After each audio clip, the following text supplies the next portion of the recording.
Hey there, Indigo here. So I hope that some of you will get to join me live today. I have a really fun story to share with you. The second in the series of Miraculous Stories I'm going to be sharing with you once a week for the next few weeks. And this one was truly life-changing for both me and for another person. And it starts off with a friend of mine having a birthday. So I'm going to just go right into the story, even though I know folks are still kind of arriving, but a lot of people are going to be watching this on the replay, and they're not really going to want to listen to me just kind of, wasting time waiting for people to arrive. So, those who pick it up later can always come back and just listen from the beginning. So this is another one of those stories where you're just living life and you do it in such a way that you leave room for the miracles. And so that's the theme that I'm always trying to get through to people, is that when we learn to live in a way where we leave room for the miracles, then these are the kinds of things that can happen in just very everyday kinds of contexts, like someone having a birthday. So again, a friend of mine, my friend Aseta, she was having her 35th birthday. And it just so happened that I had a 1968 Mercedes sedan that had been loaned to me. And I was in my last year in grad school, so it's not like I had any money, but my car was in the shop getting engine work done, and someone loaned me his very, very, very nice car. And so I thought, well, what a perfect storm. She's having an important birthday. I have this really cool car. It's the summer, it's the last week before I go back to school. Let's take a road trip. So we decided that we would do that, and we didn't really know where we were going to go. We were starting in the San Francisco area, so we just decided to go north and just, there was a sweat lodge happening in Mount Shasta, which, if you know, Mount Shasta happens to be the root chakra for the planet. And so she wanted to go to this women's sweat lodge in Mount Shasta. So we knew we were going to go there, and other than that, we were just going where the road and the Mercedes took us, right? So we went first to Mount Shasta that first night, and we did the woman's sweat lodge, and that was really wonderful. And then we just started driving north. And I think we went to a few different little towns, and then eventually we wound up in Ashland, Oregon. And neither of us had ever been there before, but we, heard it was a beautiful town. And she was from Ethiopia originally. I'm going to change her name so it's not too identifiable. So I'm going to call her Desta. Hopefully I'll remember to keep saying that and not say her real name. So Desta is from Ethiopia, but she had come to the United States when she was like 18. And so she had really grown up in Washington, D.C. And she had an American spiritual teacher when she was in Washington, D.C., and she had heard that the teacher had moved to Ashland, but they lost contact years before. When Ashland had moved over to California, they just lost touch. So we roamed around Ashland. We went to, there's a beautiful park there, and we got food. We went to just looking at the houses, just walking down the streets, looking at the beautiful old houses. And we got to this one house, and Aseta said, this little storybook cottage with all the flowers and the white picket fence, this is just the kind of house that my teacher from Washington would love. This is so her.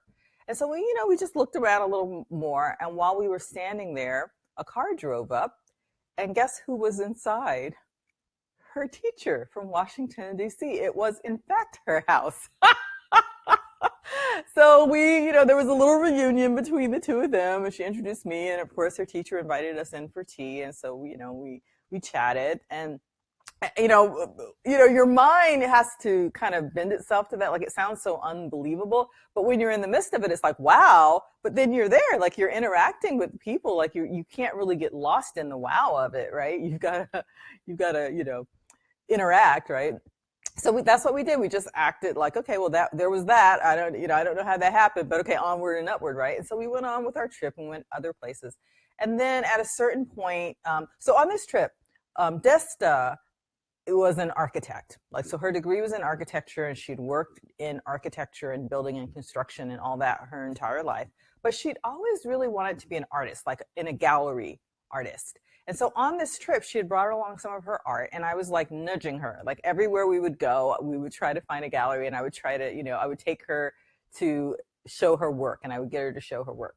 So the next town we got to was called Ferndale. And this time, Asada, oops, almost said her real name. This time, Desta said, I want to go by myself. This time, I want to go into the galleries by myself. And I was like, that's great. That's great. I can find something else to do. So I found this crystal shop. So I went to the crystal shop, and the woman who owned the crystal shop came up to me when I first came in, and she said, you know, my friend Taylor is just starting to channel, you know, verbally channel. And I'm letting her use a back room here to get new clients today. Would you like to have a channeling session? Now, I'd never had a channeling session in my life. I never had any kind of psychic session in my life, and I wasn't really all that into it. Like I was a very spiritual person, but the psychic thing was a little bit out of my lane. But I was like, sure, you know, I'm here taking my friend, helping her get her stuff out into the world. The woman talking to me is doing the same with her friend. Seems like a perfect match. So I said yes, and proceeded to have what was truly a life-changing session. Like, the woman told me all these things about my past and had an insight into the patterns of my past, which was deeper than I had ever understood. She could it was just so accurate about the past that once she started talking about the future, she really had my attention, right? Because she didn't ask me anything about myself. She just started, you know, I think she asked me to go in a little bit of a meditation with her. Then she just started talking, and you could feel the energy in the room. Like, you could feel the presence in the room. And okay, so then that ended, and then Seda and I met up again. All right, well, I give up. I'm not good at trying to change people's names.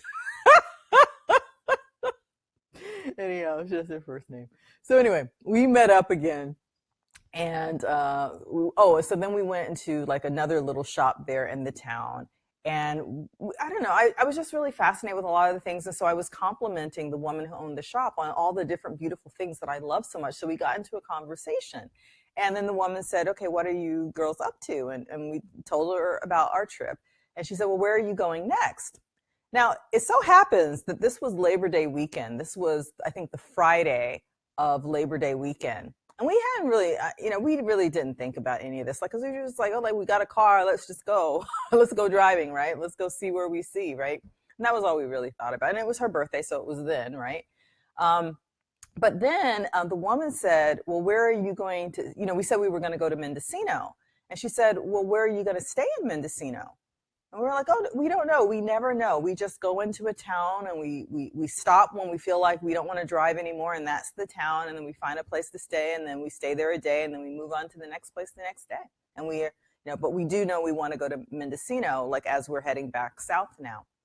And she said, it's Labor Day weekend. You girls are not going to find any place to stay in Mendocino. And we were like, and then she saw we were like totally stumped, right? And then just something in her shifted, and she said, you know what, I've got a friend who has a place in Mendocino. It's not up to code, so it's not an official rental, but do you want me to give him a call to see if you can stay there?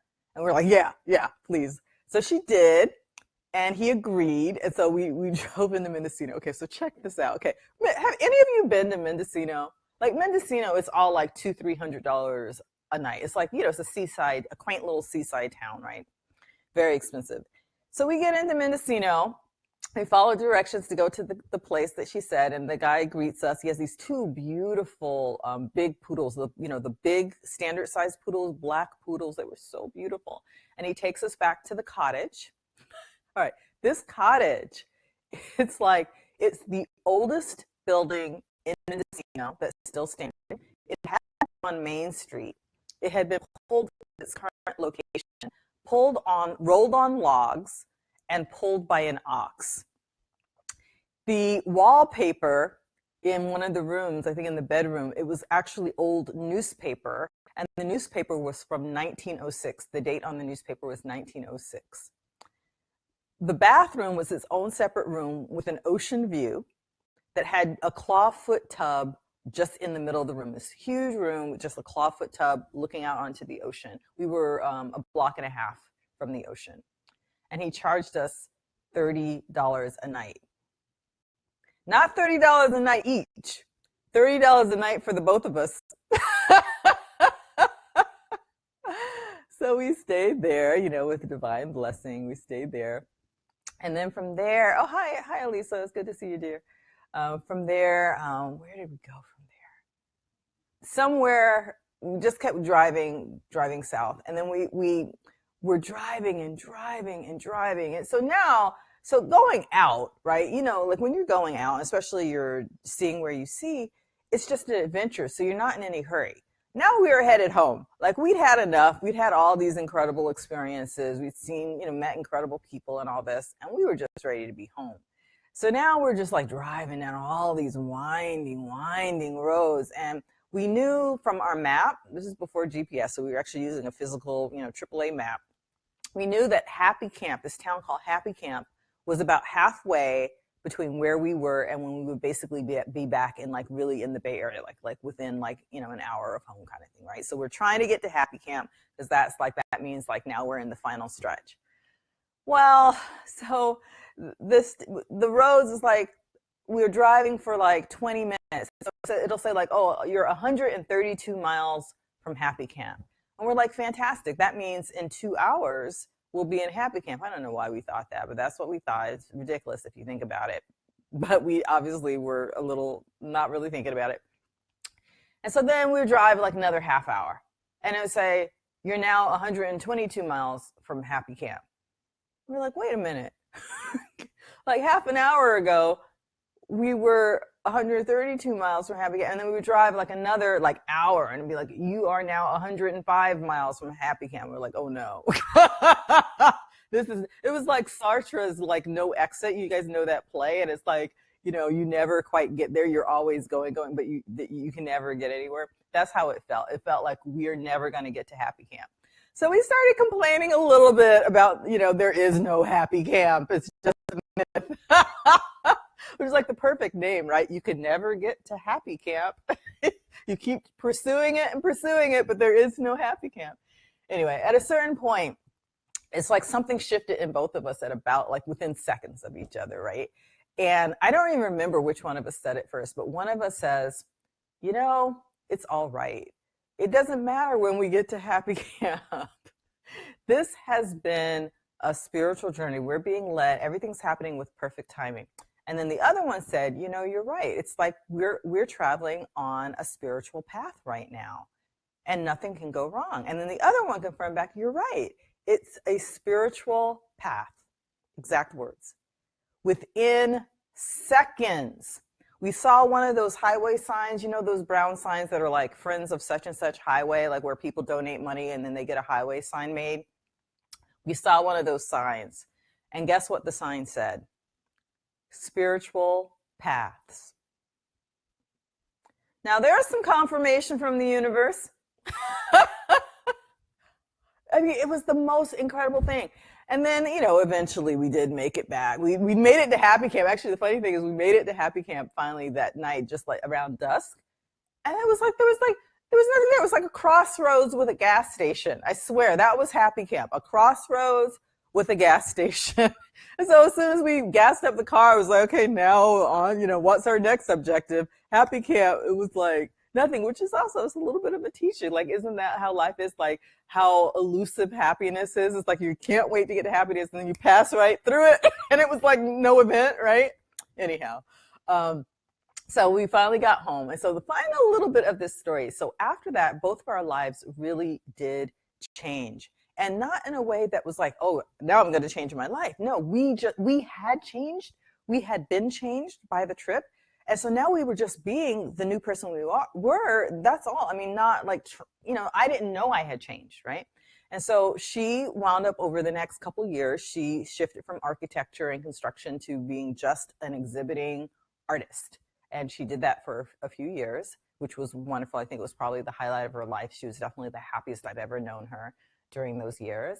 And I was in, like I said, the last year of my master's program in counseling psychology. And so we have to do like practicums and internships. And after I had gotten into this super selective program that went through the last year of my master's. And then it took me 2 or 3 more years after school so that I could get all my hours and all my experience and all my supervision and be given clients so that by the time the 3 years was up, I could get my licensure and I'd already have a private practice built up for me. So it was a super selective program, no cost, no cost. In fact, I'd be paid a little bit during those years. So it was super selective. They only let in a dozen people from the entire state of California per year, and I was one of them. And I was actually the one African American, one of them, the one person of color, period, among them.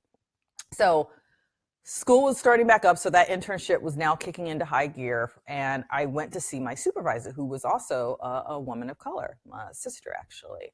And she, there are different lanes that we sisters are in, right? So I'm a little in the lane, to quote Erica Badu, I'm a little Rasta style flower child, right? That's a little more my lane, right? Especially after I came back from that trip. I was like wearing little bandanas in my hair and sarongs from Bali and jewelry, like the full jewelry, more than I am right now, much more than I am right now. Right now I'm in solids. I was like no solids. It was all different patterns everywhere. I eventually digested, right? But then I had just gotten back from this incredibly spiritually expansive experience. So it was just, I truly looked like a Rasta style flower child. And so my supervisor, though, she's in a different lane. She's more, suits, Wall Street, lawyer. She's more like that, right? And which is all good. There are many, many paths. We are a diverse people. However, she was not in that frame of mind. So she tried to do the supervision with me about, what the next year was going to be and how I was going to succeed in the program and all. And then at a certain point, she just stops, and she really is just kind of like this. And she's like, "What are you supposed to be?" I'm like, "What? I'm supposed to be in supervision?" I was stumped by the question. And she says, "Are you supposed to be a therapist, or are you supposed to be a spiritualist? Because you look like a spiritualist." And when she said that, boom, it was like the lights came on and I could see it written all over the walls, and it had been there all along. And it said, "You are a spiritualist." And I was like, wow, I am a spiritualist. And I quit the program. I did go ahead and finish the master's degree because I wanted to finish what I had started. I was in my last year, so I did go, but it was hard to get through that last year because I still needed a practicum for that last year. But I went into it looking for the practicum, knowing I didn't actually want to be a therapist. Anyway, I won't go farther into that story, but I just wanted to share that just to show how these simple things, like these little decisions. Oh, by the way, I did give my friend back his car. I gave him back his car, which, it had like an extra 500 miles on it. And he was like, "How did you put 500 miles on my car in 1 week?" I didn't tell him anything about the road trip. I mean, if somebody gives you a Mercedes for a week, I mean, what are you going to do? You're just going to drive it to the grocery store. Anyhow, but it just shows you, like, they're just like these little things. Like, it's just like, oh, okay, let's just take a trip. Let's just see what we see. And you create this incredible space when you do something like that, in which spirit can bring you one miracle after another, because you're not doing anything to block it. You're completely open. And I share this to let you know that life can really be that miraculous all the time. I'll share other stories with you of different kinds of ways where once that room is left there in different contexts, great stuff happens. Tunisia says, "So cool, I had a similar experience. That light bulb moment is priceless." Yes, it is. And the thing is, we were both being in our truth, right? Even though we were coming from different perspectives, her being willing to call me on what she thought was out of place was what I needed to wake up to the fact that I was out of place. If she had held it in, if she had held back her truth, trying to be polite, it would have been more polite, but it wouldn't have shown me myself reflected back to me, because I couldn't see myself. I had changed, but I was looking out from the change, and I didn't see the change, even though it was so extreme to anyone else. So anyway, so I hope you enjoyed this story. And there were a lot fewer people this time than when I did this on Thursday. So I'm testing this out. If you have a preference of whether we do it at 5 Pacific, which is 8 Eastern on Wednesdays or Thursdays. Please do let me know. But I'm getting the feeling that Thursday might be better because like last Thursday, there were like so many people who could catch me live. And there may be a little bit of a conflict with it being on Wednesdays, but we'll see. We'll see. I'm just testing it out. But I do want to share more of these stories with you because I want to confirm for you. First of all, I know that there are bits of these stories that are in all of our lives because we all sometimes leave room for the miracles, right? So we've all had these experiences, and I want to give you a context for them. I want to normalize it and say, no, it's not that something weird happened or something that you need to forget and pretend it didn't happen. There is a context for this, and people are having this experience, and you could have it even more. And what might happen in your life if you learn to regularly make some room. It doesn't even have to be this radical, but just some room for being able to let those miracles get to you. Yeah. So I'm trying to inspire you to do that by sharing the stories of what have happened each time that I have, and in different contexts. Like each story is just a little bit different. Like last week I was talking about getting a job, and this week I'm talking about getting a road trip. And I think next week I might talk about moving from one state to another, just like following the call of spirit to just like move. I might do that one next, but they're all different like that. And I hope that through the end of the series, you really come away, or not even at the end, along the way, you really come away ready to, experiment with your life. There's the 21-day manifestation challenge that has you doing very specific experiments with your life, but even beyond someone else saying, hey, try this for a few days, just yourself, like what experiment might you come up with where you could see how I could leave a little room here. I could see what I see. I could see what comes to me when I create some space for it. So, anyway, thank you for joining me. I really appreciate your being here live and the comments and the likes or hearts or whatever you guys share. I really appreciate it. Well, so Elisa, correct me if I'm pronouncing your name wrong. I'm just like, trying to read it. But it was the right thing to do, because I already didn't, like, there had been a couple of intro meetings over the summer and I already really didn't fit there, and I just thought it was because I'm the one Black person here and everybody else is these really affluent white women, right? They're all married to rich people or from parents who are rich, and so they've been having a free ride the whole way, right? And so this is just another continuation of it, where they're being set up for so much success in this very competitive field that's hard to make an entry into. And I was, the kind of there as like the token Black person. Like that's how I felt, right? And so I never felt like I fit in, but I thought that was why. And that might have been some aspect of it. But it wasn't until then that I realized that it was the wrong career for me. I never got licensure. I wound up later becoming a psychotherapist in Hawaii, but that's because my supervisors there didn't require a license, and they allowed me to bring my Reiki and my art therapy and all these different modalities into the work there, because Hawaii is, believe it or not, California is still in this field a little more conventional. And Hawaii was like, if it works, okay, you can do it. Try it. If it'll help these, if it helped these people. Yeah. But yeah, it was an important pivot for me. It was a great opportunity. I wish I could have just passed it along to, one of the sisters where that is the right path for them. But unfortunately, it only got offered to me. So that spot just went empty that year. Such is life. Hey, I can only do me, right? I can only be honest. I can only be true to the best of my ability. When you know better, you do better. And in that moment, I knew what I had to do.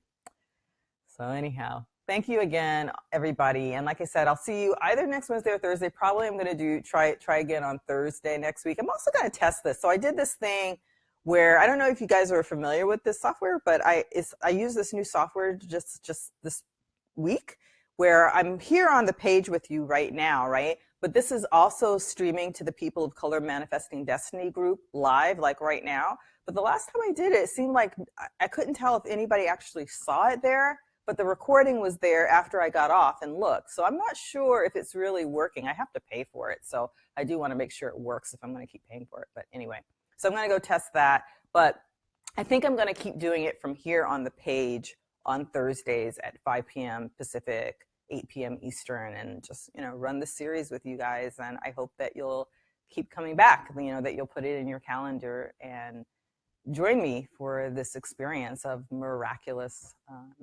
stories. Okay, bye-bye.